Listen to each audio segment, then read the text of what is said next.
welcome to another edition of Dwayne Allen Guitar Concepts. I'm back for part 2 of my last video that I put out a few weeks ago. Hope you guys got a chance to check that one out.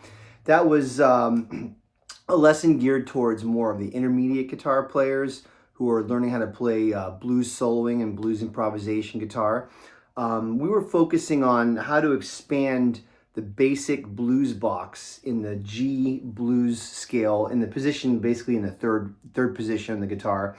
If you haven't seen that video, I highly recommend going and checking it out because I wanted to do it in another position on the guitar. If you had seen the first video, we were talking about how the main anchor area of the neck for this particular key was the third position, the famous G blues box. And I taught you guys how to stretch it from going lower and going higher. So instead of being stuck in one little box like this area, you can go from here to there, okay? Now there's another area that you would also play in the key of G that's not as normally used as the original one that we talked about in the last video, but it's still an important area. And it fuses a couple different blues scale forms that you guys should be familiar with. So the main anchor of this area would be the blues scale starting on the 10th fret on the 5th string where the root is on that note. So I'm going to play it kind of slow. If you don't get the notes exactly right away, you can just rewind the video. So this is the form that goes like this. 1, 4, 1, 2, 3, 1, 3, and then you move up a position, first finger on the 11th fret. 1, 3, 4, back to the 10th fret, 1, 4, okay? The main thing that you want to know with any of these scales is where are the roots, because most of your licks and your ideas are going to kind of start and stop on those roots. So for this scale, the root is here, and the root is here. Usually the higher up root is going to be kind of like your main target tone. So I'm just going to solo a little bit in that scale, okay? Now, I'm not going to be showing you licks or anything like that. We're just talking about like scales and concepts and things like that right now. It's definitely on you to try to learn as many blues guitar solos and licks that you can from the masters, the three kings, you know, B.B., Albert, Freddie, many other guitar players as well. But if you learn those licks and then you mix them with these concepts that I'm telling you about, then you'll really have a good foundation of what to play over blues. So I'm going to start from the beginning, and I'm just going to solo in that one form around the main target note, this G right here.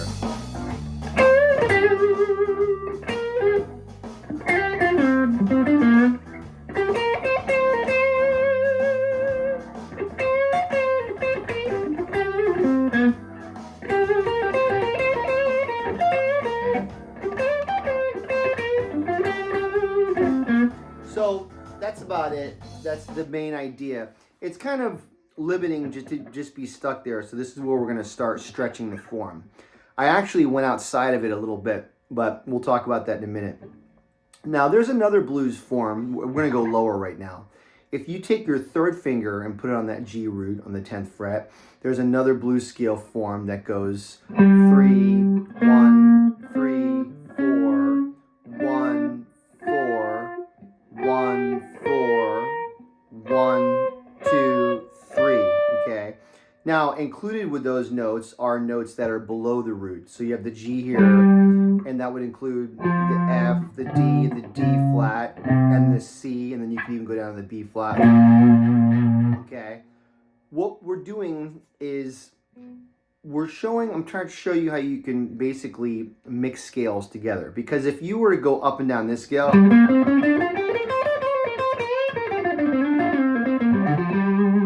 people don't really use that form very much. And where did I get this from? From learning hundreds and hundreds of blues solos over the years. But people don't normally play, you know, they kind of play here, but they're using these lower notes to get you there. So rather than going, which most people wouldn't play that fingering either, they would go down. So they go, right? So I'm going to solo this time where this root the G on the 5th string is the main root, okay? I'm gonna fool around there, and then I'm gonna morph up to this 2nd G root here. But both roots are with the 3rd finger, okay? And this is just it's gonna expand our area, okay? So let's try it where we're blending those 2 different scale forms.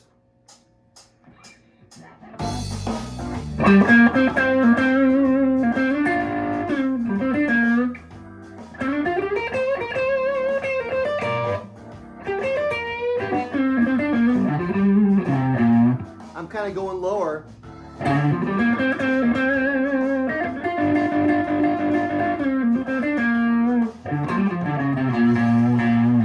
All the way down there.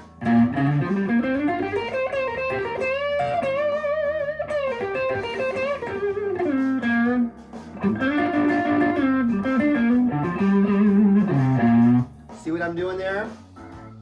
So I shifted the focus from just being here to being there too, and kind of going even lower. You can almost climb your way down. Then you're down there. What this is really doing is you're starting to play more horizontally on the guitar neck. That's the way you want to do it, okay? Now, let's add one more little area.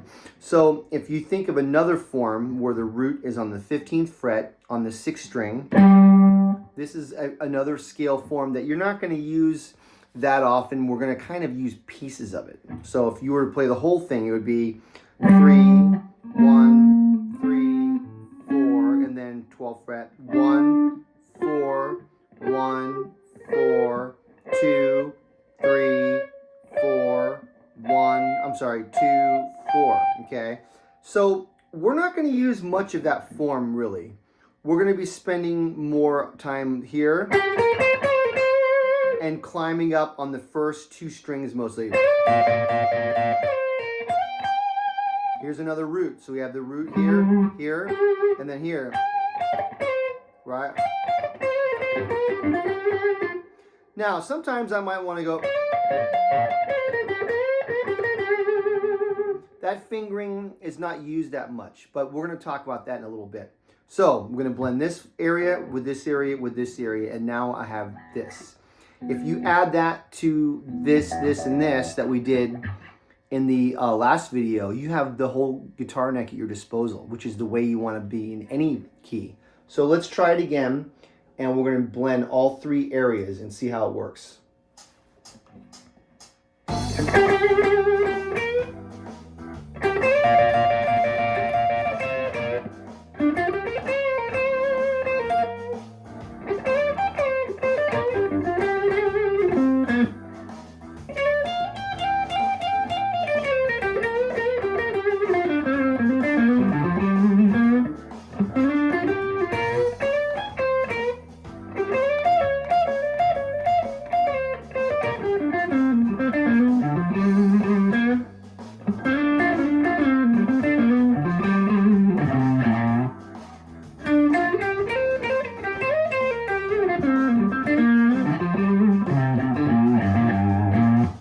Got the idea?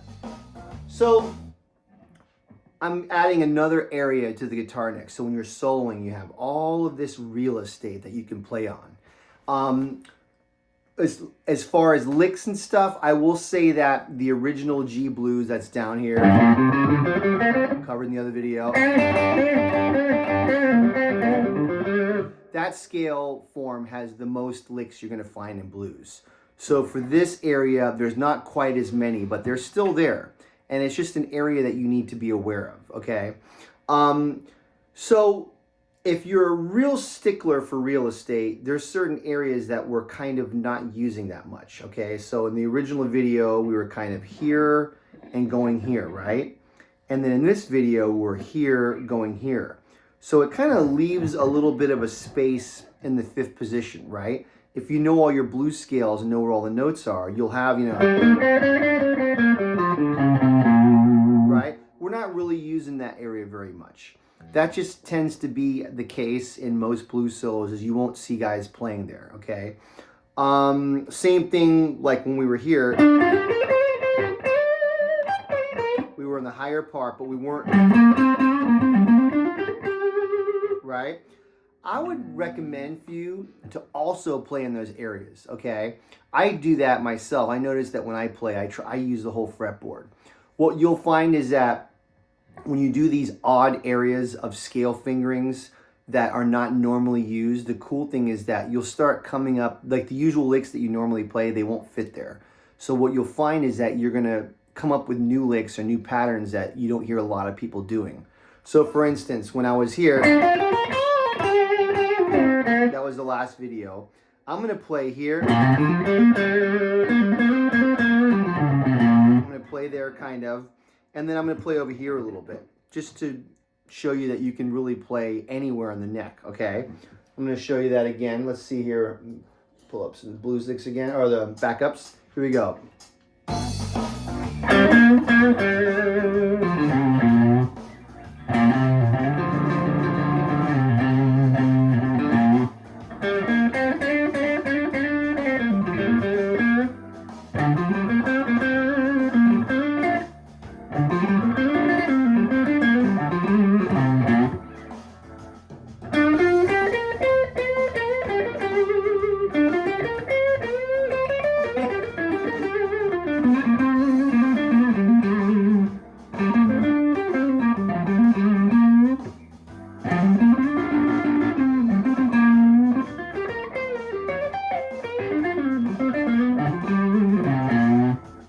Okay, if you spend time in those weirder areas longer, longer, you'll come up with some cool phrases and licks that will work, and then you'll kind of have your own way of playing it.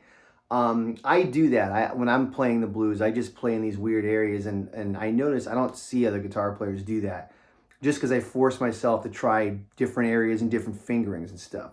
So these are some concepts that you can look at for your blues soloing, just trying to have the whole neck at your disposal. Now, we did the key of G in this video and in the last video. I would recommend doing many other keys. You always want to do all the guitar keys, E, A, D, G, B a little bit, but C. So, you work them all out in C, right?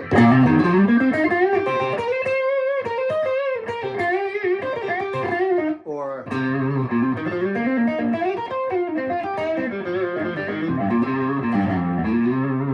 right? You work them all out and you just keep doing different keys. Don't forget flat keys, F, B flat, all that kind of stuff.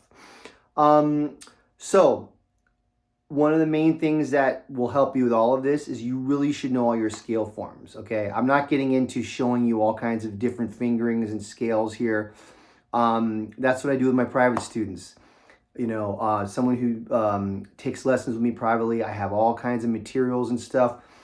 In these videos, these are just quick, short lessons, concepts. I have much more information on my own, always available for online lessons if you're interested. If you haven't seen my other videos, I usually teach more advanced jazz concepts, but I love playing the blues. I love teaching the blues, so that's what this video is about.